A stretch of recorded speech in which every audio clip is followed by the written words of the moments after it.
Bonjour et bienvenue sur 6x10. Aujourd'hui, nous sommes le 11 décembre et nous allons parler des personnes 10 en entreprise. Alors, première question, pourquoi accueillir une personne 10 dans son entreprise?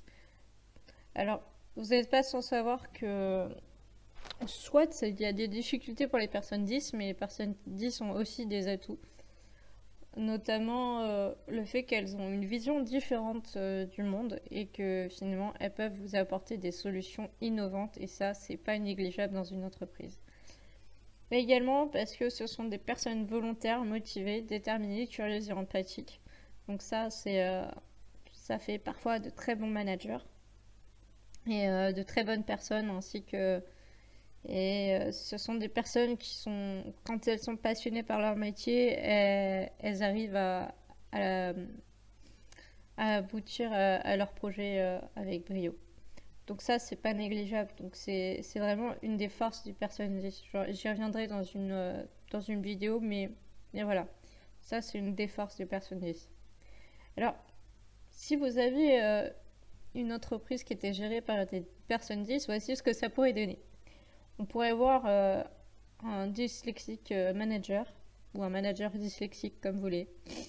On pourrait voir un secrétaire dysgraphique. Alors vous allez me dire, bah oui, mais secrétaire, logiquement, il y a besoin d'un stylo. Bah non, pas forcément. Il suffit d'avoir un ordinateur. Voilà. Et quand on a un ordinateur, surtout pour un dysgraphique, il a souvent appris à taper au clavier, et il sait très bien taper au clavier. Ça pourrait même être un bon greffier, par ordinateur pour notamment tout ce qui est séance d'avocat et tout.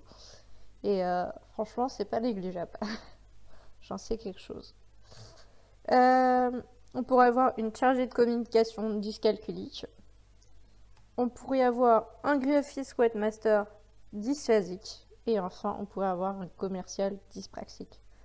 Vous aurez remarqué qu'en fait dans tous ces métiers en fait que j'ai attribué à chaque personne qui est 10, il n'y a pas de rapport avec leurs difficultés. Donc c'est bien la preuve qu'on peut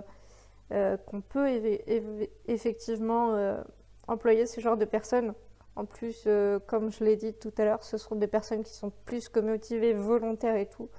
Et voilà. Donc c'est ça finalement qui fait un peu la force de ces personnes-là. Donc faites-leur confiance et vous verrez qu'ils vont gérer à fond. Voilà.